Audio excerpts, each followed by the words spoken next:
साथियों नमस्कार। Zero news Ramgarh में आपका स्वागत है सच की राह पर। साथियों, जो PACL से खास करके पीड़ित हैं और वो चाहते हैं कि हम लीगल कार्रवाई का सारा पैटर्न जो है समझें, तो सबसे पहले मेरे चैनल को सब्सक्राइब करें और लोगों तक पहुंचाएं और लोगों को यह दिखाएं, समझाएं कि आपका पैसा 100% गारंटी है कि बिना लीगल प्रोसेस के मिलना नहीं है। और अगर नहीं मिलना है तो साथियों आप लीगल प्रोसेस में आओ, चाहें दुश्मन को सज़ा मिलेगी या फांसी, तो कम से कम पैसे नहीं मिलेंगे तो आपको तो संतुष्टि होगा, लेकिन आप उस चीज़ को भूल जाइए। आपका काम होना है 100%, क्योंकि फांसी जब काला कपड़ा पहनाया जाता है ना किसी भी मुजरिम को, तो वो काला कपड़ा पहनते ही उसकी जान चली जाती है। इसकी कल्पना करते ही वो अपराधी आपका सोल्यूशन करे या फिर फांसी में झूले, दोनों में एक चीज़ करना है। तो आइए सुनते हैं साथियों रामगढ़ के साथियों का लीगल प्रोसेस। जो झारखंड क्षेत्र के सभी लीगल प्रोसेस को साथ देना चाहते हैं और अपराधी को सज़ा दिलाना चाहते हैं, वैसे लोगों का जो महामहिम राष्ट्रपति के समक्ष शपथ पत्र रखना है, उसके लिए ये मीटिंग करी गई है।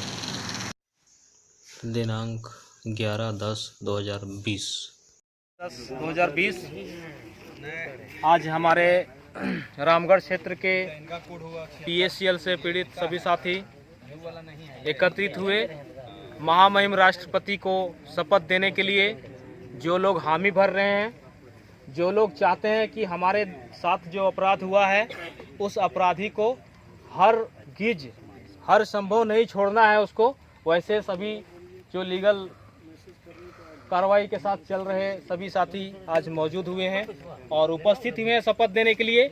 मैंने इनको कैसे शपथ का स्टेटस बनाना है, डाटा बनाना है, शपथ जो देंगे उनको क्या करना है, चयन का लिस्ट कैसे बनाना है, वो सारा चीज़ हमने इन लोगों को समझाया है।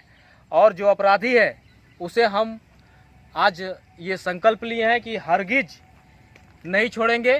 कंपनी क्या हमारे साथ घिनौना कार्य किया है उसकी जानकारी भी हम सभी अपने साथियों को बताए हैं कि कितना गिरा हुआ काम किया है कंपनी।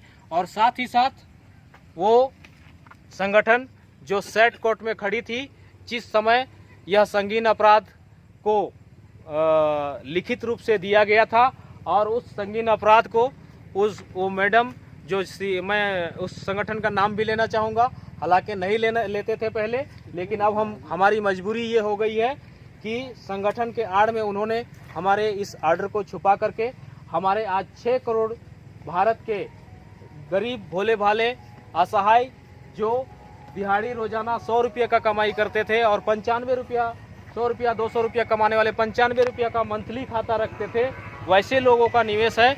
और वैसे लोगों को देखकर भी उनको अफसोस नहीं आया, कुछ ऐसा नहीं लगा कि ये लोग आने वाला दिन में कितना बड़ा बद्दुआ हमको देंगे और कितना आह लगेगा। इस चीज़ को वो दरकिनार करके वो हरामखोर भैरव सिंह राजावत जो कस्टमर की तरफ से कस्टमर एसोसिएशन बनाया था, जिसका रजिस्ट्रेशन करा करके, और उन्होंने सेबी कोलकाता में जाकर के केस किया और हमारी PACL को बैन करवाया उन्होंने, जो कि भंगू का वो बनाया हुआ एक चमचा था और PACL का बहुत बड़ा EM था। और उन्होंने एसोसिएशन में ये लिखा है कि 34 लोगों का एसोसिएशन बना। क्या हरामखोर को शर्म नहीं आई कि PACL में 34 लोग ही हैं? और हम भारत के उस सेबी डिपार्टमेंट को भी मैं यह संबोधित करता हूं कि आज उनको ये भी जरा सी भी ऐसा नहीं लगा कि क्या 34 लोग ही इस एसोसिएशन में हैं, 34 लोग के कारण ही कंपनी को बंद करना चाहिए। उन्होंने ये जो निर्णय लिया वो बहुत ही शर्मनाक निर्णय है।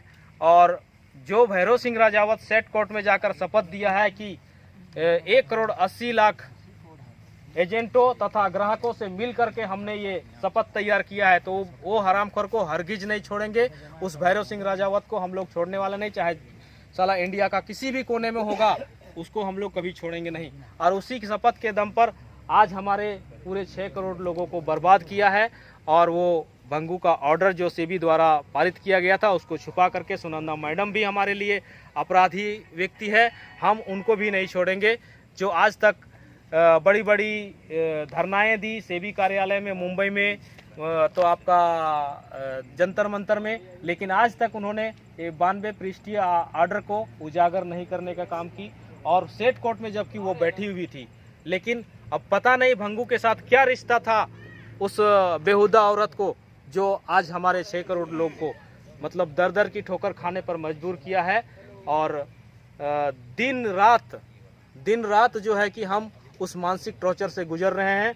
हमारा विकास क्या होगा, हम किसके साथ क्या विकास करेंगे, अपने बच्चों को कैसे पढ़ाएंगे लिखाएंगे, ये तो छोड़ दीजिए, लेकिन हम चैन की नींद जिस दिन से कंपनी डिस्टर्ब हुई उस दिन से एक दिन भी हम लोग आज तक ना ही शादी, ना ही त्यौहार, ना ही कोई बड़े समारोह किसी में शामिल होने से हम लोग हिचकिचाते हैं, हमें शर्म लगती है। तो इन सारी चीज़ों को देखते हुए हमने महामहिम राष्ट्रपति जी को एक शपथ पत्र के लिए लोगों को निवेदन किया है कि हमारे साथ जिन्होंने अपराध किया है उसकी शपथ दे करके हम उस अपराधी को उस जगह पर खड़ा करेंगे जिस जगह पर हमको आज दिन रात तड़पने के लिए मजबूर होकर छोड़ा हुआ है। तो इतना ही, ज़्यादा कुछ नहीं बोलते हुए मैं फिर से भारत के सभी PACL से पीड़ित साथियों को भी निवेदन करता हूं कि कंपनी आपराधिक तत्वों से लिप्त थी और लिप्त है और लिप्त रहेगी। साथियों, अगर किसी भी तरह से अगर अपराधी के श्रेणी में रख करके उसको फांसी तक पहुंचाना है तो वो सिर्फ और सिर्फ लीगल कार्रवाई से होगा, ऐसे कहीं रास्ता जाम करने से या धरना देने से नहीं होगा। कोर्ट का मैटर है, कोर्ट से जा करके उसे हम ये प्रमाणित करके दिखाएंगे। और आज का बैठक मैं यहीं पूरा करता हूं। जय हिंद, जय भारत, जय द जीरो परिवार।